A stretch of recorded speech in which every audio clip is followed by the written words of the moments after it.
Boy, howdy. We're going to have some fun here. We're going to sell some books, hopefully, too. We've got an author. The name just reminds me of someone. Hey, wait a minute. I know you. You're a gymnast or something. Kathy Rigby. Yeah. Right? Well, I've what seen I'm you on thinking, TV. right? Yeah. Aren't you her? Nope. I think it might be a different Kathy Rigby. Just Oh, okay. perhaps. Well, this is Catherine Rigby. Kathleen. Kathleen Rigby. Yeah. I guess that's the difference. Okay, Kat. That's good. Right. Yeah, we call you what we want to call That'll you. work. Yeah. I go by different names. Oh. We've got a lot of names. I'm known by a lot. You're an anthropologist, an author, and a musician. That's quite an interesting. The anthropologist and author angle I can see. Maybe the author and the musician, but when you put all three together, there's a story I gotta know. It's called Living a Long Life. Okay. I didn't do them all together at one time. I was a musician first, and that was in Kenya, and I really enjoyed that, but really it sort of started out of necessity. When you go to Kenya, my husband had a work permit to teach, and a lot of expatriate wives couldn't get work. So I started thinking, what can I do? And I thought, well, I've sung before. And so I went to work setting up a band, and that's how that got started. Wait a minute. The Lion Sleeps Tonight. I knew her. I just knew it. No. Oh. They don't sleep at night. Oh, well, they they- roar at night. Well- We had them around the house all night, every night. Are you serious? Oh, yes. They sleep during the Absolutely. day. They do. Yeah, they do, don't They they? do. See?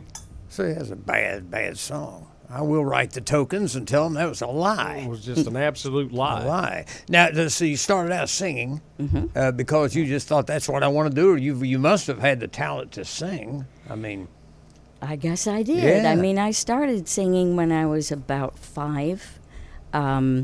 And I didn't sing for a long time after that until I was 16.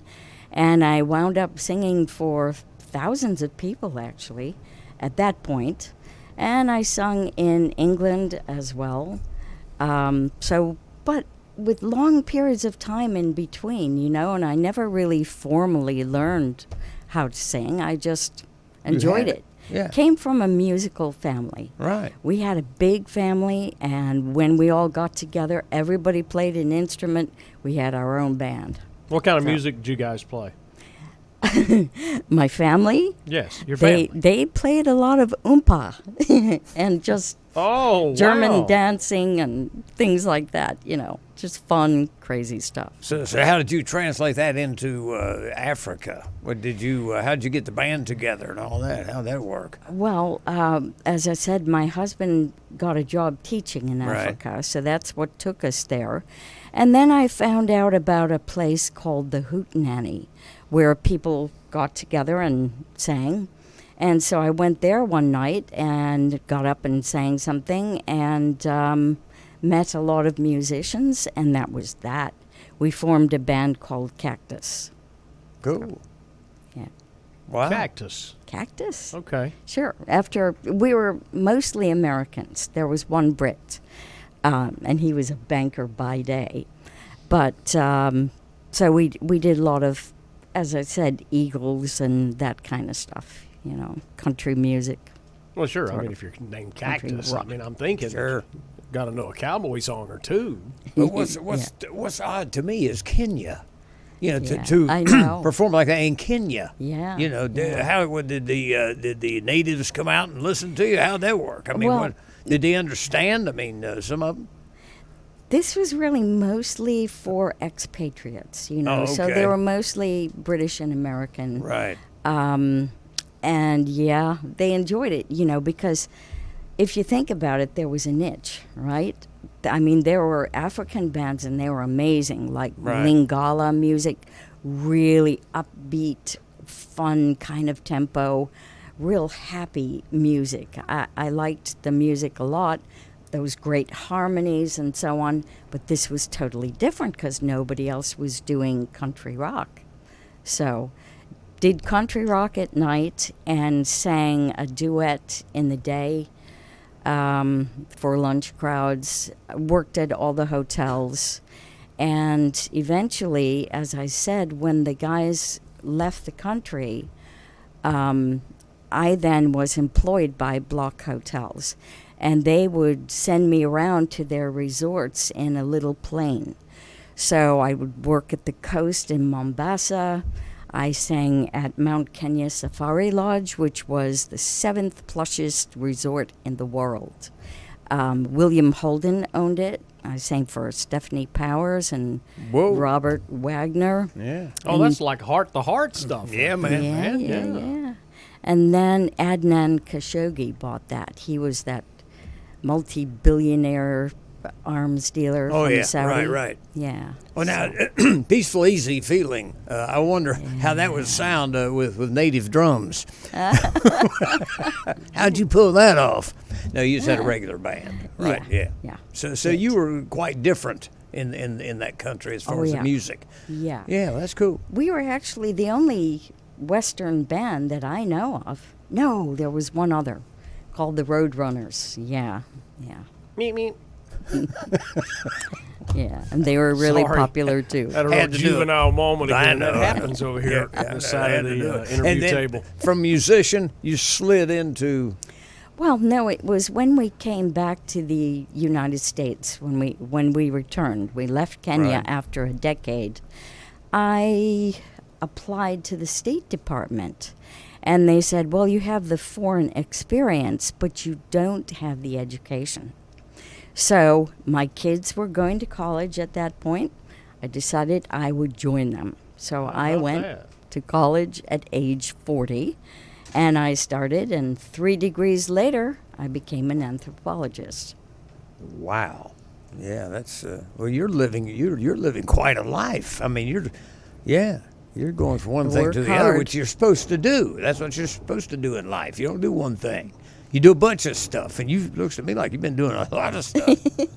That is let's cool. go, let's go way back, because you touched on this a little earlier. You said you started singing when you were 5. Mm-hmm. So where'd you grow up? New York? Rochester, New York. Yes.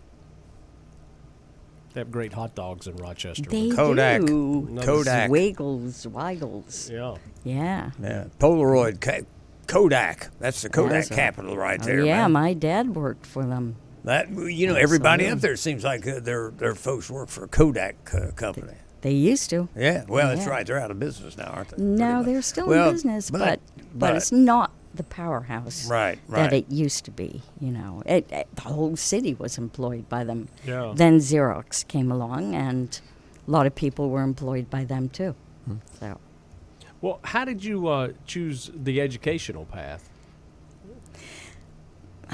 I'm curious about everything, and I love to know everything I can. And again, I'll put it down to my time in Kenya, because there I got to work on the Serengeti Plains doing wildlife research. So I immediately hooked up with all these scientists, and I just thought, this is so cool. I love learning, and they were full of knowledge, and it was just awesome.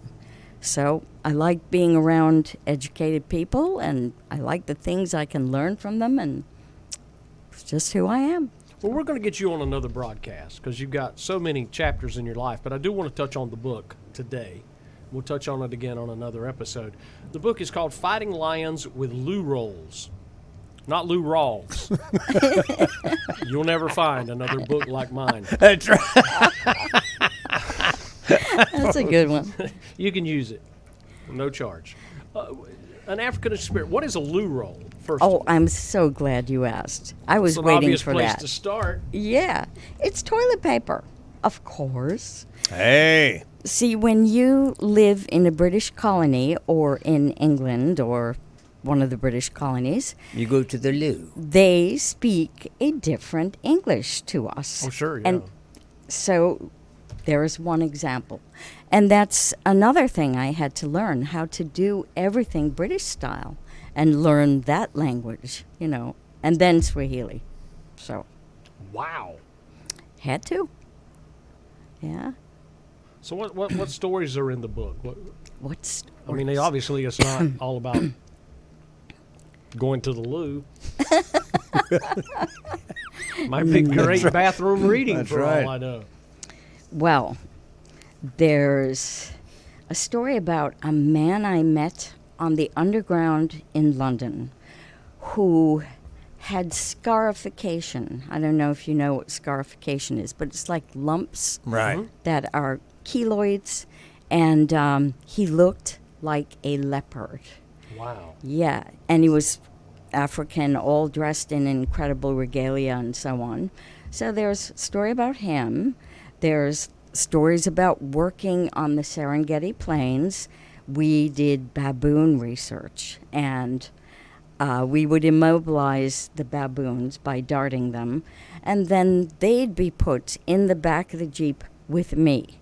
So if they woke up, I was the nearest thing. And they have teeth that are 2 inches longer than a lion's. So that's a dangerous place to be. Yeah. Yeah.